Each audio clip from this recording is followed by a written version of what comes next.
So you saw Taylor Swift and Nunez in the same night. So two people overpriced. Yes. Right. Welcome to the latest episode of the award-winning Yahoo Footballing Weekly with me, Yahoo columnist Neil Humphreys. And me, Yahoo editor Chia, Keong. And we have back with us, old friend, Man City fan, Haizam. Hey, thank you for having me again. Is this the first time after the new year? Well, it's the first time after we won an award. And you've been happy to sing our praises. Yes. Silver worldwide. You see, it knows it. Silver worldwide. Sport Podcast Awards. Not bad. But I'm not going to stop saying it. Yeah. Where's the trophy? Yes, where's the trophy? Plaque, trophy. Yeah, show at least something to show somewhere here. Put it somewhere here. Just put it here. Rosette. Yeah, whatever. An old-fashioned rosette. Those tiara. Garland. Remember the old flower garlands the PAP politicians had last time? We'll take anything. But as always, it's down to you. So thank you and do keep your comments coming. Of course, there's only one place to start this week. West Ham. No, we'll do Man City. We'll do Man City just to keep him happy. Manchester derby, man. Yeah. Wow. Well, I'll go first. Look, I never thought it was going to be anything other than a comfortable Manchester City victory. Last week we predicted 3-1, right? And then I think we got it right. We got it right. We got it. Yeah, that's right. And I'll just say first, because I wrote a column about it, which you can read right here. Eric Ten Hag, what are you on? What are you smoking? What are you exactly? I'm just. What is it, right? The gift that gives on giving. If Eric Ten Hag seriously thinks that Manchester United are closing the gulf on Manchester City. There's no gulf in between. That's honestly, it's a Suez Canal kind of gulf. See, Middle East reference. Yeah, I mean, at this point, because look, they had more shots than I think they had corners. Phil Foden had more shots than the whole of the Manchester United squad. I think Ten Hag has now got a record he doesn't want, 11 Premier League defeats, which is shocking. They are all over the place. They have no fixed 11. And the most damning indictment I can make about Manchester United, if you want to talk about golf, pick any Manchester United player you like right now, anyone that could get into the Manchester City lineup. You would not get one. No. Not a single player in the entire 11, from goalkeeper to striker, will get in the Manchester City side. The gulf is wider than ever. I mean, just because you got an early goal and you set back and you just defend like nobody's business for almost a whole match, and you can't even do it for the whole match, only for one half, that doesn't mean you have closed the gap, Yeah. It's like, if you close the gap, means both of you are playing expensive football, passing here, passing there, pressing hard, end-to-end football. Yeah. That is closing the gap. Yeah, it's not defending, like waiting for counter-attack and hoping for the best, not to let them concede a goal against them, and failing and saying that, actually we are closing the gap. We are closing the gap. And throwing bodies, just throwing 7, 8, 9 bodies in front of the ball is not Manchester United football. It's Bishan Park football on a Sunday morning. And I'm being unkind to the folks at Bishan Park. Yeah, at least they know how to pass. They'll have a go. What do you think, my friend? Let's put it this way. Possession-wise, 70% over to 20. 73 to 27. Yeah. That's a huge gulf, And you're talking about a Manchester derby. Like, players should rise up to the occasion. It's like it's a local pride.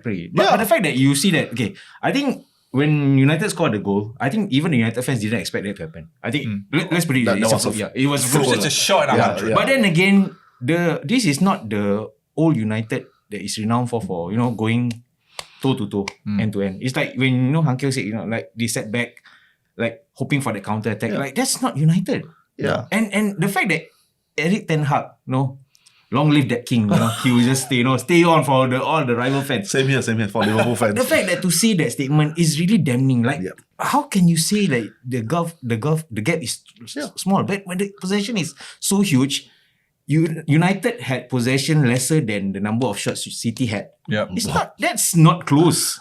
No way, man. If we're talking about close, is 54% to 46%. That's close. But 70 over to 20, that's not close. I'm sorry that, possession-wise. So as a Manchester City fan and a Liverpool fan, would you like to see Ten Hag get a new 3-year contract? Oh, of course. Long live it. But seriously, eras are going to end. Klopp is leaving. Completely balanced on this podcast. Completely balanced. But like I said last week, I mean, 2 years into his job, 2 years, and you can't get a team to press properly. You can't get I'll say even you say you are not going to do the pressing philosophy. You want to do a counter-attacking philosophy. Okay, it's going back a few steps, but if you can do it well, you still can get your results. You still can get the wins that satisfy the fans. Maybe you can build on in the end. But you can't even counter-attack well. You can't even defend well to counter-attack.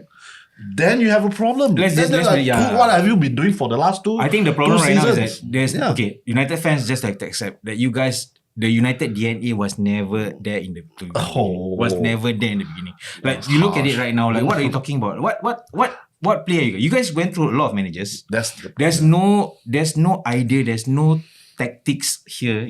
Like you guys had, Højlund, supposed to be pressing. Granted, he's injured. But then again, like what is that United DNA we're talking about? Yeah, I agree with that. In fact, you can go to look at Manchester City and say Phil Foden's progress is everything that's wrong at Manchester United, Absolutely, right? man. Because Phil Foden epitomizes a Pep Guardiola player. And I'm going to make a big statement. He has become Manchester City's Iniesta. He is that good. He plays a similar role. Good comparison. Iniesta. He can go left, right, in the box, out the box, make passes, beat defenders. There is no weaknesses to that man's game. Absolutely.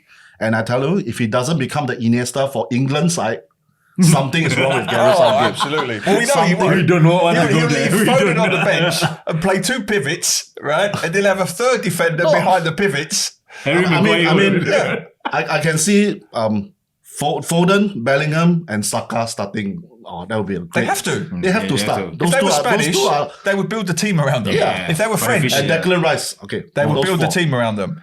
Because they're English, Southgate will probably leave two on the bench, right? Yeah. And play 33-year-old Kyle Walker just to be safe. But Don't diss My that. head hurts. My head hurts. But getting back to City, right? It's extraordinary. Phil Foden's progress is extraordinary. 23 years old, he's already won everything. Yeah. And he's still getting better. So you've got him in the Iniesta role. You've got Rodri, arguably in the old Busquets role. What a phenomenal side. And we're not even talking about De Bruyne and Haaland. I mean, they kind of had relatively an off day. Yeah. But Foden steps up. Haaland made the miss of the season. Miss of the also. season. We had this joke, it's like, Haaland is this generation's Zlatan. Like he would not score all those simple goals. Because the thing is that there was always this running joke about Haaland scoring all these 13 punches. And then when Haaland do something crazy like this, he still get the critics. But I think we forgot that, like we need the entertainers like Haaland. And I think he eventually knew, he scored. Yeah, but eventually he scored. Granted, it's like 19 minutes. But the fact is that, like what we said, like strikers, like you can, as long as he's getting into the right position, he will score. Yeah. That's very true. Yeah, that means alone, I never thought that, he's not going to score in this derby. Yeah. He will turn up. Eventually, he will score. And then the fact is that he's not scoring a tap-in goal. So it's like a mistake from United. Nope. And, It's a mistake, capitalize. As a striker, that's what we want. Yeah. He did his job. That's why it's like Nunes for Liverpool. Like that. Which is what we're going to get to now. Liverpool, the Yeah. man himself, Nunes. 90,000th minute they scored. I think there's now a rule now that they just keep playing until Liverpool score. I think even the referees are starting to feel sorry for Farewell Klopp. gift We from- must give Klopp a send-off. Can I play the smallest violin? Let me tell you what happened to me during that match. Okay, I was coming back from Taylor Swift concert. That's because I need my colleagues asked me to make a reference to the concert. Okay. Anyway, so I was back. I was like tired. 3.5 hour concert. My legs are aching because standing too long. Give him the world's smallest violin. Yes. Please Give him the world's smallest violin. There were people paying thousands for sitting these down, tickets. and then I like looking. Oh, it's still 0-0. It's still 0-0. 83rd minute. I'm like, oh, come on. 83rd, 90th, 92nd. I finally switched on my TV. My TV, and I look. 5 minutes to go in the stoppage time. Like, oh, come on. Then I was just about to switch it off, like in frustration, and then Alexis McAllister made a wonderful cross, and then he hits it, and then I was like jumping up, screaming, and then my mother was like, "Hello, people are sleeping." So you saw Taylor Swift and Nunes in the same night. So two people overpriced. Yes, overpriced Overpriced for one show. Yeah, I'm overhyped and kidding. overpriced. I love Nunes. I think his evolution is testament to Klopp. The fans love him. Oh yeah, Liverpool fans always adore him. Love a player with a good work ethic, good work rate. He never stops. He's very tenacious. They've loved forwards like that since Kenny Dalglish and Ian Rush and Luis Suarez for that matter. Suarez, that's a good shout. People forget Firmino had that as well. Firmino, they love that at Liverpool. They love that. They're willing to give him the benefit of the doubt as long as they see he just doesn't stop. So I'm pleased. Look, he's always been a good striker. It's no coincidence that at the national level, they're building their attack around him. He's a terrific forward. He scored a great goal.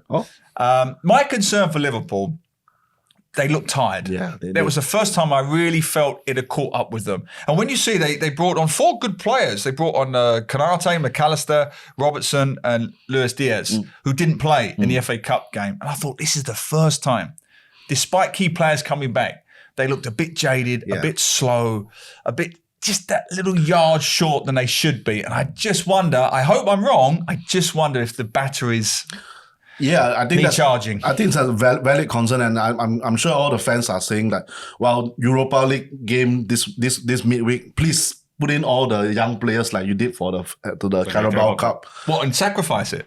Almost. Not say sacrifice. I think it's 2-legged, so it's the first leg. So maybe hold him to get a. If you lose by 1-0, if you want to get a draw, that'll be the best thing. Then when the return leg is in Anfield, maybe we can get the win there. But obviously, there's a major game coming up in the weekend. We'll talk about that later. And everything is got to be get the team ready for that weekend.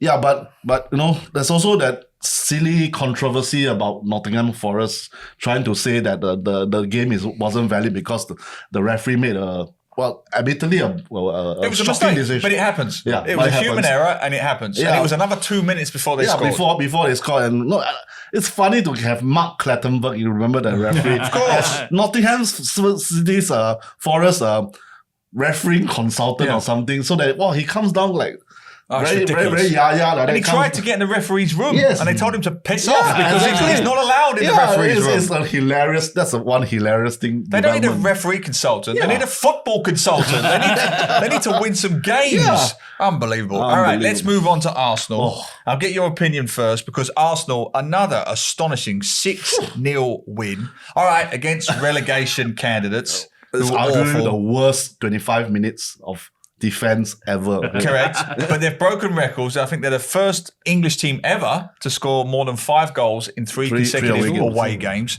So they're breaking records. I'll ask you first, Haizam. Manchester City fan. You look at Arsenal, you look at Liverpool. How worried are you? I think we shouldn't discount Arsenal's slight push over here, right? Because the fact that if you're talking about more than 5 goals, 3 consecutive away games, I think it's something that we need to be aware, be wary of the fact that they are building that momentum. And I think Arsenal, do they have any distractions other than that? Champions League. Yeah. So I think everything is set in place. Is like right now, like you mentioned, like Liverpool is in that position right now, conundrum of like, should we sacrifice Europa because now we are leading the table, and then we have a weekend. This weekend we have a big game. The top of the table who potentially can decide where the title goes. And Arsenal is at the back. Like slowly, like let's see how it goes. They could be on top by the time we play. Precisely. That's what I said. Also, the interesting part is that I think we shouldn't discount Arsenal unless last season happened. They start bottling. That's why I feel it won't happen this time around. I don't think so. There's no pressure. I think they learned their lesson. They picking at the right time. Last season they picked too early. Correct. And then therefore they ran out of steam. And they didn't have Declan Rice. And Declan Rice this season too many goals. Yeah. This season they somehow they took that mid-season break in Dubai, came back, won 7 games in a row, 31 goals scored, 3 conceded. It's absolutely on fire right now. Yes. And okay, you might say that the teams they play aren't that aren't the strongest. But they beat Liverpool for that matter. But form is form. The thing is that they are coming in. Okay, if you look at the building ahead of steam. It's like if you are scoring more than 5 goals, 3 consecutive away games, I think we should give them credit. You cannot be discounting the fact that it's a small team. No. The fact that you can maintain 5 goals is by that alone already form is that you are a contender for the title. I think Arsenal are in the best position they could be because I said this last week. They're under no pressure. I know. All three of us, Jay, most of the people watching, no one's seriously expecting Arsenal to win the title. No. Even now, they should, but they're not. And I said before, that lack of respect is not a bad thing. It's not a bad thing because it keeps the pressure off them. But what I'm seeing now, what really impresses me about Arsenal now, they're starting to look more like Manchester City, more like a Pep Guardiola side. It's no coincidence, Arteta was groomed by Guardiola because the key position in a Pep Guardiola side is that Rodri position, that Busquets position, Fernandinho. He's never won a title or seriously challenged without one. And he's got one at Arsenal in Declan Rice. That was a number one Arteta best Guardiola move was to fill that hole. That's why they pay over £100 million for worth him. Every worth every pound. They are looking, and also just to add about Manchester City comparisons, their goals are spread around. They almost look like a Pep Guardiola false nine kind of team. Bodes well for them. They've got no real goals weaknesses. Are goals. Let's put it in. Goals are goals. It doesn't matter. You don't need to have a 20 goal striker. No, it's good to have. It's good to have. But the fact is that if that 20 goals come from all over the team, it shows that the team is playing as a unit. Well, let us know what you think. Can they hang on? Will Manchester City finally be usurped by either his mob, no, you're Manchester City, Arsenal, or Liverpool? Let us know. Send all your comments too. Yahoo Southeast Asia on YouTube, Yahoo SG, Yahoo_MY on Twitter, Yahoo SEA on TikTok. Now, I wanted to save a little bit of time for the predictions because this is arguably the game of the season so far. Liverpool at Manchester City. And he says one word, Anfield. Coming in, why? Well, if you don't know how the Anfield crowd can affect a game, where have you been, man? I mean, and this season we have built a new tier of fans, so it's like 61,000 crowd right now. And if last time 45,000, 54,000, you don't sense that the crowd can really motivate the players, then think about 61,000 crowd. 61,000 crowd. So I mean, obviously nobody is certain. No fan will be certain. Say, we sure can beat Man City at Anfield. No way. I mean, we respect and we respect all the firepower that Man City will possess, but we are also confident that we can. I mean, the fans. The fans at Anfield can, push the team to actually do something to a victory. To the home advantage. The home advantage is strong. Okay, I think number one, like what Han Keong said, I agree. Like Anfield has always been that fortress, the cop end has always been the, like a lesser player would be shaken by that advantage. But then again, if you are not a Man City fan or a Liverpool fan, this is arguably the biggest game for this season because number one is versus the top two teams. So definitely goals will be there.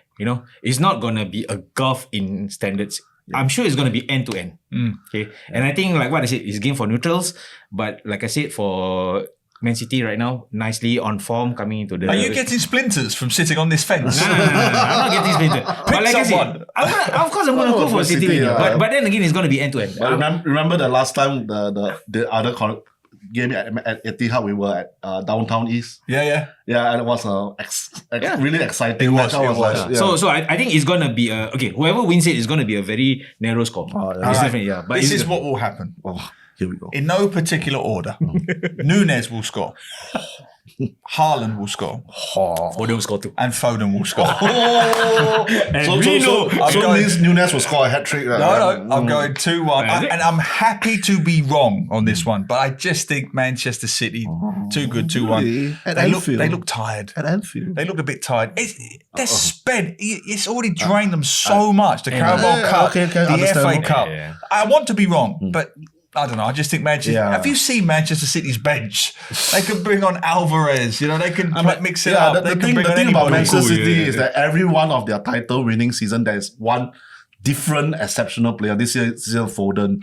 Last season is Haaland. The season before, I think it's Rodri or But even if Foden has an off day, that's the problem. De Bruyne only has to see Haaland once, and that's it. It's a goal. He will just give your service. Your service, tap in. Exactly. Yeah, that's the thing that we are most worried about. Every time we see KDB with the ball or even Haaland with the ball, we are like, get him get him off the ball, get him off the ball. I think with Liverpool, it's interesting because right now, with coming to the news that Klopp is leaving at the end of the season, I think the players have that extra motivation. I'll change my mind. 2-2. You are sitting on the fence. I'm sticking with Man City. I'm I'm all prepared for a 1-1 draw. Okay, what do you I'm think? going for 2-1. All right, well, let's move on then. Arsenal versus Brentford. For me, easy. Arsenal by at least 2 goals. Yeah, there's away game again. They score 5 goals. No, I don't think so. But I think this is a home. This is home game. Yeah, at least 2 goals. It's at least 2 goals. London but it's Ramsdale instead of Raya. But doesn't make a difference right now. Doesn't make a difference. As long as they score more. Yeah, but I think they are on the head of steam. I think that's no problem. I think 3-0. Okay. Yep. I would say it's got to be a 4-0. Wow. 4-0. All right, the last one, which I think will be hard to call. Aston Villa, Tottenham. 2 of the most mercurial, unpredictable teams in the country. When they're good, they're great. When they're bad, they're shit. Yeah. So there's no middle ground on these two. So what do you reckon? Oh, it's hard to say, man. I think Spurs are slightly more on form right now. They just beaten Palace 3-1. It's at Villa Park though. It's Villa Park. Then I think 1-1 or maybe Villa might win it 2-1. I'm going for draw 2-2. Well, Ollie Watkins and Son Heung-min are on fire. Yes. Goals from both, 1-1. 1-1. That's what I think. What do you guys think? As always, send your predictions and your comments too. Yahoo Southeast Asia on YouTube, Yahoo SG, Yahoo _MY on Twitter, Yahoo SEA on TikTok. I thought you were going to say send your predictions too. Southgate. Send them to Southgate and tell him to pick Phil Foden. And speaking of national managers, we had tremendous response to having the Singapore national coach on our show last week. We've got lots of comments about that. So we will be talking about him and his appearance on the show in part 2. So don't miss it, and we'll see you very soon. Part 2.